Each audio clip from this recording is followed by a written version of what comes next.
All right, hello, Math 10. Today we're going to be talking about function notation. It's a way that equations that you're using to represent functions can be written so that they're pretty easy to understand and see and interpret information in a really quick and easy manner. Anyways, let's get started. Let's look at our equation here, okay? So this is our function equation, y equals 4x minus 1. Okay, so this is how we would normally see it. Now we're going to turn it into function notation. So all we do is replace the y with f bracket x bracket, and then we put the equation on the other side.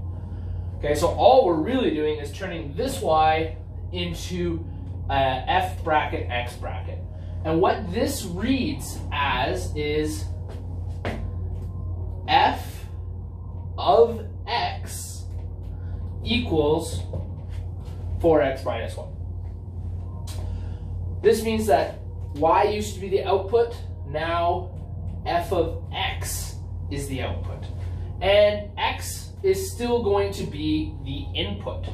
The nice thing about this is it makes it really easy to evaluate the function or the equation at a given point in the domain. So what does that mean? Well, that means that I can go with this equation here, f of x equals 4x minus 1, and I can pick a spot in the domain. Let's assume our domain is all real numbers. I can pick a spot and determine what the output is or what the range value for that domain value is. So what that looks like is if I do, for example, f of negative 7. F of negative 7. What does this mean? This means for wherever you see an x, we're now going to put negative 7. So where this x was up here, I'm going to put in negative 7 minus 1. And then we could just solve this like a simple all order of operations problem, right? So f of negative 7 equals, and I'm going to rewrite it here just so that we understand here that it's f of negative 7 equals 4 times minus 7 minus 1. So f of negative 7 equals negative 29 for this function. F of negative 7 does not equal negative 29 for all negative 7s, right? It depends on what the base function is, and this is the spot here. So I'm going to try one more here for you, and our function is going to be f of x, as always, equals, let's go with x squared plus 6x minus 4. This is one of those trinomial problems that we were doing before in the other unit. Now, let's evaluate it for f of, let's say, 5. So again, everywhere that there's an x, we're going to replace it with 5. So I'm going to use brackets here just to highlight how it's different, right? So this 5 goes here, the squared still goes up here, plus 6 times 5 minus 4. And again, now this is just an order of operations problem. We just need to solve it. So f of 5 equals 5 squared is 25, 6 times 5 is 30, minus 4, put it all together, you get 55, 51. So f of 5 for this function equals 51. Now this is example 5 in the notes, okay? So we can also try to evaluate this on graphs, okay? So let's look here.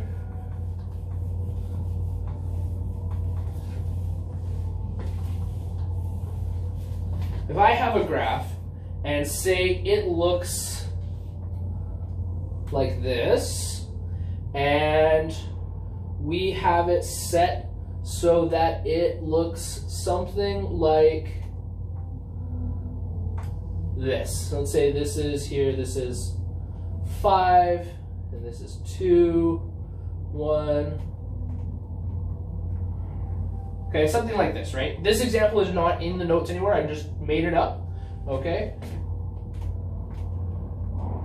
So I could say for this function, find f of 0. So I would go to 0 for the x, and I would look where that lines up here. So f of 0 equals 3. Now I could say find f of 2.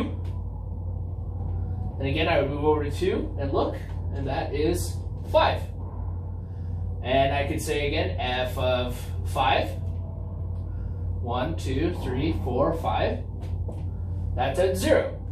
And again, you could also do the negative ones, right? So I could find f of negative 2. Let's say that that's, looks like right there, right?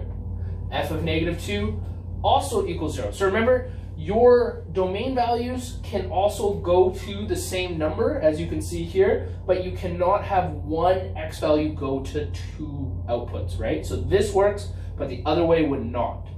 Anyways, that is pretty much it for the function notations and evaluating. It is super important that you can do this. It is just replacing the y with f of x.